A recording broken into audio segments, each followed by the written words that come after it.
श्री दुर्गा सप्तशती पंचम अध्याय।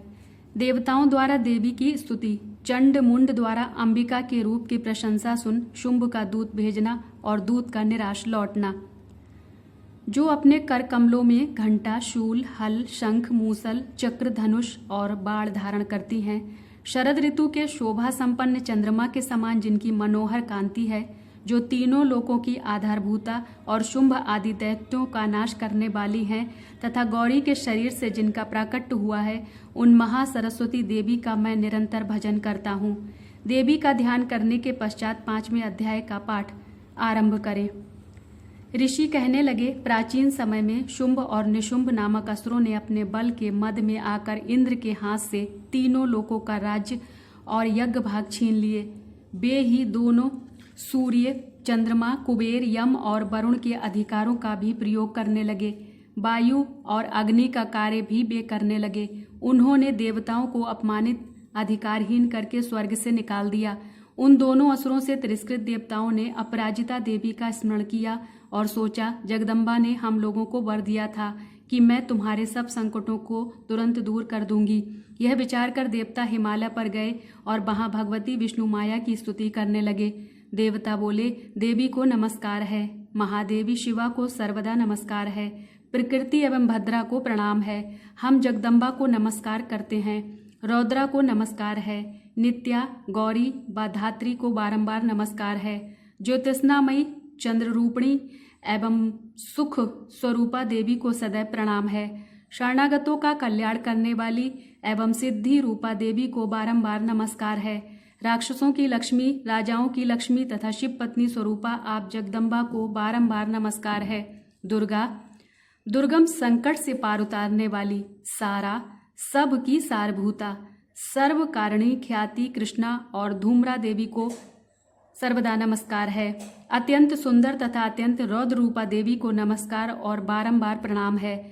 जगत की आधारभूता कृति देवी को बारंबार नमस्कार है। जिस देवी को सब प्राणी विष्णु माया के नाम से जानते हैं, उनको नमस्कार है, उनको बारंबार नमस्कार है। जो देवी सब प्राणियों में चेतना कही जाती हैं, उनको नमस्कार, उनको नमस्कार, उनको बारंबार नमस्कार है। जो देवी सब प्राणियों में बुद्धि रूप में स्थित हैं, उनको नमस्कार, उनको नमस्कार, उनको नमस्कार, नमस्कार, बारंबार नमस्कार है। जो देवी सब प्राणियों में निद्रा रूप में स्थित हैं, उनको नमस्कार, उनको नमस्कार, उनको बारंबार नमस्कार है। जो देवी सब प्राणियों में क्षुधा रूप में स्थित हैं, उनको नमस्कार, उनको नमस्कार, उनको बारंबार नमस्कार है। जो देवी सब प्राणियों में छाया रूप में स्थित हैं, उनको नमस्कार, उनको नमस्कार, उनको बारंबार नमस्कार है। जो देवी सब प्राणियों में शक्ति रूप में स्थित हैं, उनको नमस्कार, उनको नमस्कार, उनको बारंबार नमस्कार है। जो देवी सब प्राणियों में तृष्णा रूप से स्थित हैं, उनको नमस्कार, उनको नमस्कार, उनको बारंबार नमस्कार है। जो देवी सब प्राणियों में क्षमा रूप से स्थित हैं, उनको नमस्कार, उनको नमस्कार, उनको बारंबार नमस्कार है। जो देवी सब प्राणियों में जाति रूप से स्थित हैं, उनको नमस्कार, उनको नमस्कार, उनको बारंबार नमस्कार है। जो देवी सब प्राणियों में लज्जा रूप से स्थित हैं, उनको नमस्कार, उनको नमस्कार, उनको बारंबार नमस्कार है। जो देवी सब प्राणियों में शांति रूप में स्थित हैं, उनको नमस्कार, उनको नमस्कार, उनको बारंबार नमस्कार है। जो देवी सब प्राणियों में श्रद्धा रूप में स्थित हैं, उनको नमस्कार, उनको नमस्कार, उनको बारंबार नमस्कार है। जो देवी सब प्राणियों में कांति रूप में स्थित हैं, उनको नमस्कार, उनको नमस्कार, उनको बारंबार नमस्कार है। जो देवी सब प्राणियों में लक्ष्मी रूप में स्थित हैं, उनको नमस्कार, उनको नमस्कार, उनको बारंबार नमस्कार है। जो देवी सब प्राणियों में वृत्ति रूप से स्थित हैं, उनको नमस्कार, उनको नमस्कार, उनको बारंबार नमस्कार है। जो देवी सब प्राणियों में स्मृति रूप से स्थित हैं, उनको नमस्कार, उनको नमस्कार, उनको बारंबार नमस्कार है। जो देवी सब प्राणियों में दया रूप में स्थित हैं, उनको नमस्कार, उनको नमस्कार, उनको बारंबार नमस्कार है।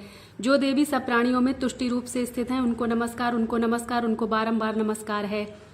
जो देवी सब प्राणियों में माता रूप से स्थित हैं, उनको नमस्कार, उनको नमस्कार, उनको बारंबार नमस्कार है। जो देवी सब प्राणियों में भ्रांति रूप से स्थित हैं, उनको नमस्कार, उनको नमस्कार, उनको बारंबार नमस्कार है। जो प्राणियों की इंद्रियों की अधिष्ठात्री देवी एवं सब में सदा व्याप्त रहती हैं, उन व्याप्ति देवी को बारंबार नमस्कार है। जो देवी चैतन्य रूप से इस संपूर्ण जगत को व्याप्त करके स्थित हैं, उनको नमस्कार, उनको नमस्कार, उनको बारंबार नमस्कार है। पूर्व काल में अपने मनोरथों की सिद्धि के लिए सब देवताओं ने जिनकी स्तुति की, तथा देवराज इंद्र बहुत दिनों तक जिनकी सेवा करता रहा, वह मंगल रूपा परमेश्वरी हमारा कल्याण और मंगल करे तथा हमारी आपत्तियों का नाश करे। उदंड दैत्यों से सताए हुए हम सभी देवता जिन परमेश्वरी को इस समय नमस्कार करते हैं तथा जो भक्ति से विनम्र पुरुषों द्वारा स्मरण की जाने पर तत्काल ही समस्त विपत्तियों का नाश कर देती हैं, वे जगदम्बा हमारा संकट दूर करें।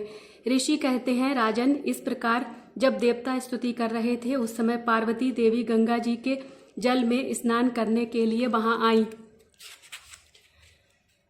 उन सुंदर भवों वाली पार्वती ने देवताओं से पूछा, आप लोग यहाँ किसकी स्तुति कर रहे हैं? तब उन्हीं के शरीर कोश से प्रकट हुई शिवा देवी बोली, शुंभ दैत्य से तिरस्कृत और युद्ध में निशुंभ से पराजित हो यहाँ एकत्रित हुए ये समस्त देवता यह मेरी ही स्तुति कर रहे हैं। पार्वती जी के शरीर कोश से अंबिका का प्रादुर्भाव हुआ था, इसलिए वे समस्त लोकों में कौशिकी कही जाती हैं। कौशिकी के प्रकट होने के बाद पार्वती देवी का शरीर काले रंग का हो गया, अतः वे हिमालय पर रहने वाली कालिका देवी के नाम से विख्यात हुई। तदंतर शुंभ निशुंभ के भृत्य चंडमुंड वहां आए और उन्होंने परम मनोहर रूप धारण करने वाली अंबिका देवी को देखा। फिर वे शुंभ के पास जाकर बोले, महाराज, एक अत्यंत सुंदर स्त्री है जो अपनी दिव्य कांति से हिमालय को प्रकाशित कर रही है। वैसा उत्तम रूप कहीं किसी ने भी नहीं देखा होगा। असुरेश्वर, पता लगाइए वह देवी कौन है और उसे ले लीजिए। वह स्त्री क्या है? रत्न ही है। उसका प्रत्येक अंग बहुत ही सुंदर है तथा वह अपने श्री अंगों की दिव्य कांति से संपूर्ण दिशाओं को प्रकाशित कर रही है। दैत्यराज, अभी वह हिमालय पर ही मौजूद है, आप उसे देख सकते हैं। प्रभु, तीनों लोकों में मणि, हाथी और घोड़े आदि जितने भी रत्न हैं वे सब इस समय आपके घर में शोभा पाते हैं। श्रेष्ठ हाथी ऐरावत, यह पारिजात का वृक्ष और यह उच्चश्रवा घोड़ा, यह सब आपने इंद्र से ले लिया है। हंसों से जुता हुआ वह विमान भी आपके आंगन में शोभा पाता है।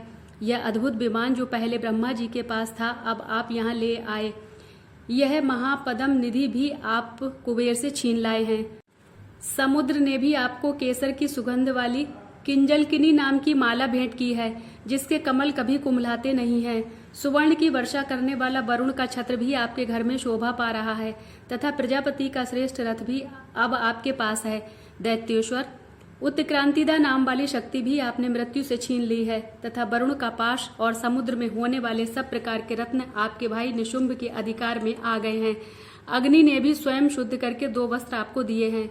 दैत्यराज, इस प्रकार सभी रत्न आपने एकत्र कर लिए हैं।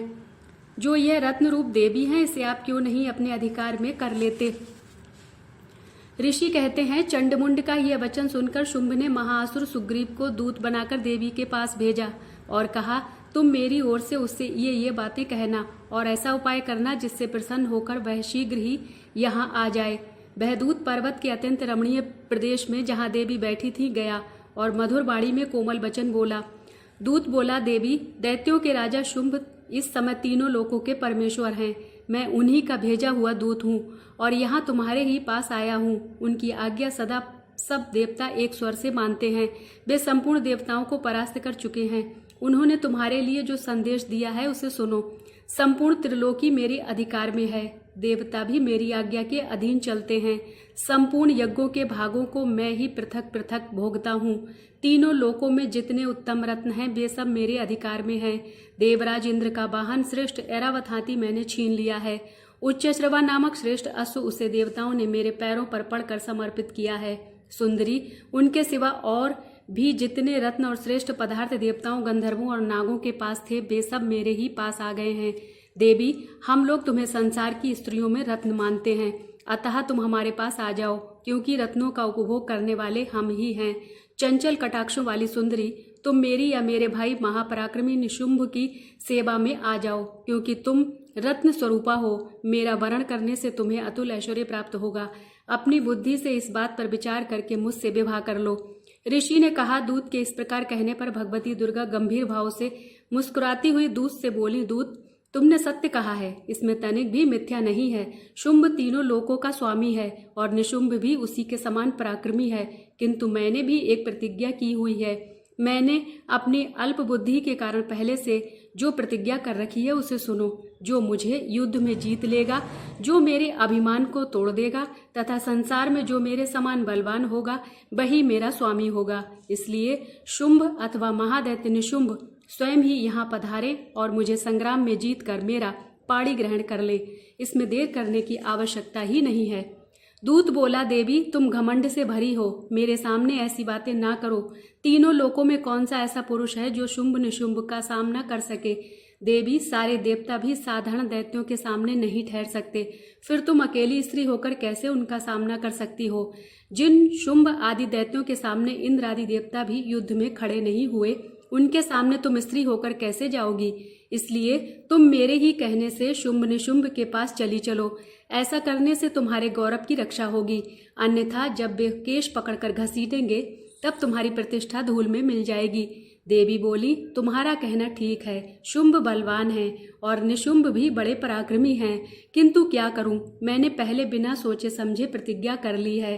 अतः अब तुम जाओ, मैंने तुमसे जो कुछ कहा है वह सब असुरराज से आदरपूर्वक कहना, फिर वे जैसा उचित समझे वही करें।